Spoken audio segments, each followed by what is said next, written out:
Welcome to Season 2, Episode 15 of our monologue series. Today's topic, how to resolve the root cause without retelling the story. Now, there is a moment in trauma work where we have to move past understanding and into mechanism, because insight is not an intervention, and symptom management is not long-term resolution.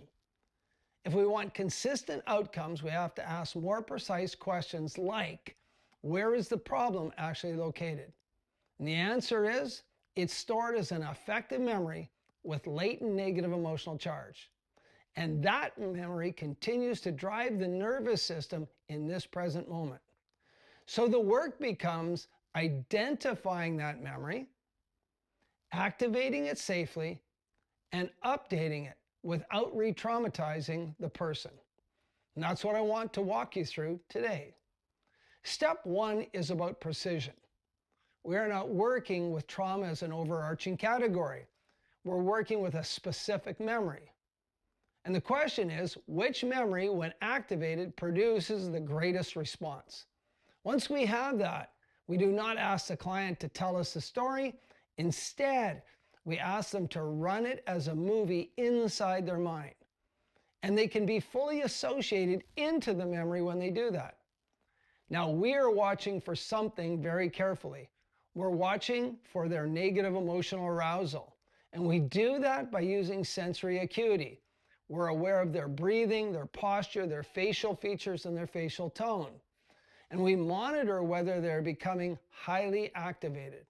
If they are, we stop, we interrupt them immediately. And we bring them back into parasympathetic nervous system. Now, what this allows us is to activate the memory without re-traumatization. Once the memory is activated safely, we measure their emotional arousal. To do that, we use a 0 to 10 scale, where 0 is no negative emotions and 10 is a flood. But not just general emotions, we break it into 3 hallmark emotions of trauma: fear, terror, and helplessness. Now we get a ranking number for each. Now we have a precision model of how impacted they are by that memory. We know exactly what we're working with. Then we regulate them again, and we make sure the system is calm, because change does not happen in chaos. And this is where something critical happens. When that memory has been activated under these controlled conditions, it becomes labial. Labial means malleable. And because it's malleable, it's modifiable. And this gives us a window for healing. That night when they go to sleep, that memory will reconsolidate in a better way. Now, the labial window is limited, up to about 6 hours. And this is where the intervention has to happen. So at this point, we apply affective memory resolution. This is where our work is different. We do not ask the client to retell the story.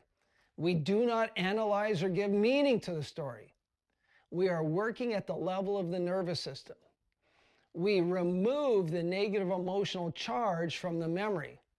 And at the same time, the client recognizes and attaches to new resources that they have within them. They organize this newly, and they get new responses to that event which previously traumatized them. When that's complete, we test it. We bring them back to the present moment, and we ask them to think about that event which had previously traumatized. And we measure it again, 0 to 10 for fear, terror, and helplessness. And what you'll experience when you do this, if done correctly, is that the memory is still there, but the reaction to it is gone. Now then we do something that is just as important. We take the client out into the future.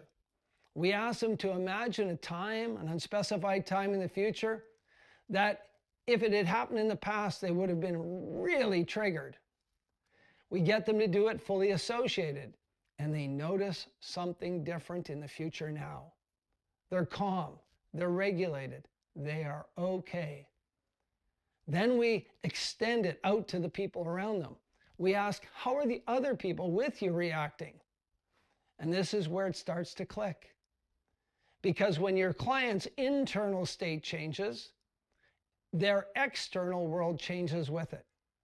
And we'll repeat this many times until their prediction of the future, using the language of Lisa Feldman Barrett, is positive, that they have behavioral flexibility, and this is empowerment. And this is way beyond management of a symptom. We've updated the source and we future paced for them, and that's the difference. That's the work we do. Now, if this inspired you and you want more information, contact us at one of the links below.